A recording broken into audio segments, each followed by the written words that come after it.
if the government's able to create this kind of discrimination against 6 or 7 million Canadians who, just on the basis of a completely routine health choice, if they're allowed to get away with that, if they do get away with that, if Canadians find that acceptable, then in the future, there's a very serious risk that that same kind of policy comes back in different ways.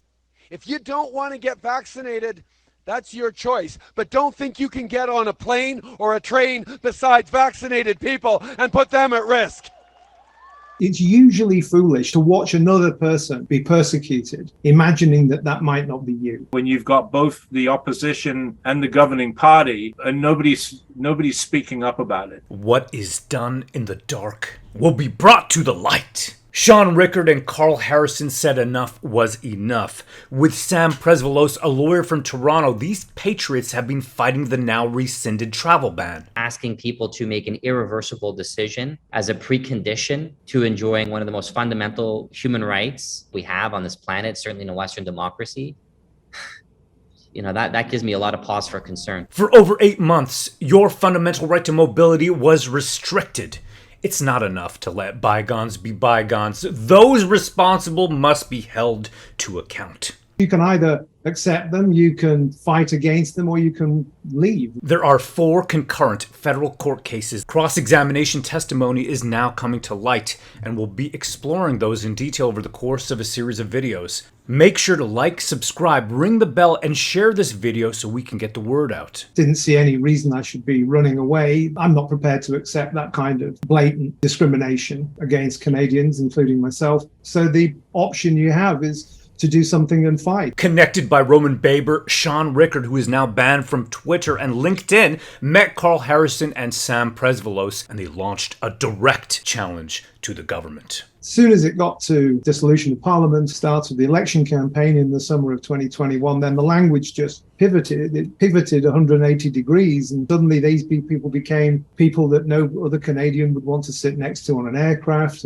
And coming from Europe, we've kind of heard this sort of language before from leaders there. You don't expect to hear it from a Canadian Prime Minister, I don't think. I think that was the first shock that really rattled me, was hearing those words come out of the mouth of the Canadian Prime Minister, that sort of hostility. There's a disconnect between the public health measures that were being taken and the degree of risk as I understood it. And then when they started targeting the transportation sector in what I felt was a fairly disproportionate way, and then it escalated to the point where, as a Canadian citizen, the government is telling Canadians that they need to go to a defined location for a defined period of time. That's kind of, I felt like we're crossing the Rubicon. The lack of real mainstream media coverage in Canada has left a lot of people in the dark about what these mandates were really about. That was a government tactic, prevent people from getting all of the information. It leaves all Canadians on a slippery slope. A big thank you to Noe Chartier and Rupa Subramanya for their journalistic integrity.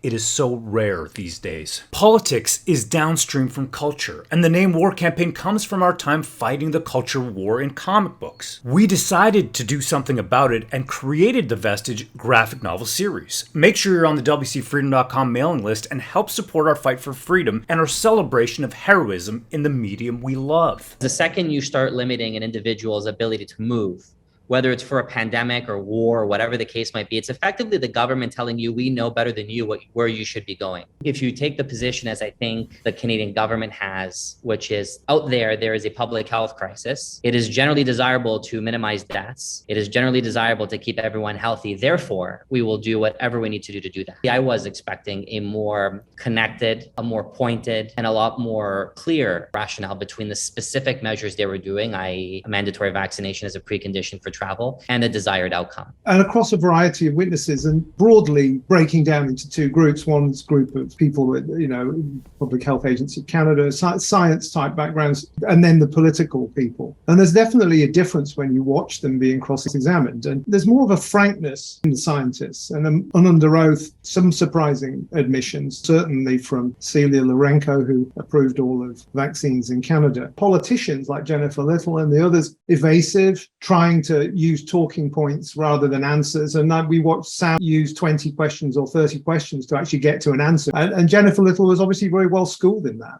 And you see that through all levels of the Liberal government. You see that in Parliament, people reading from cards, talking points that are pre-written as answers to questions that they expect to get, disappointment, but no surprises with the political witnesses. Some elements of frankness amongst the scientists where you could sense maybe some of them were getting something off their chest under oath. Getting it off their chest, perhaps. And whereas the bureaucrats are very sneaky, very, very elusive. There are 4 concurrent federal court cases. Cross-examination testimony is now coming to light, and we'll be exploring those in detail over the course of a series of videos. Make sure to like, subscribe, ring the bell, and share this video so we can get the word out. My name is Rohan Kumar Pall, and I grew up loving comic books. I was disappointed and sickened by the modern degeneracy in the medium I loved, so I created a comic book company and launched the Vestige graphic novel series. Fighting the culture war with my brethren is where the War Campaign name comes from. Vestige is a world where legendary weapons of the past collide with the dawn of the modern era. These weapons bestow godlike supernatural powers to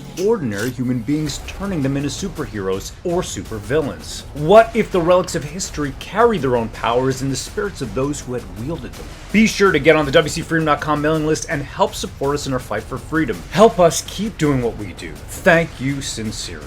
H for honor, A for accountability, I for integrity, and L for loyalty. Hail, brethren, and hail freedom!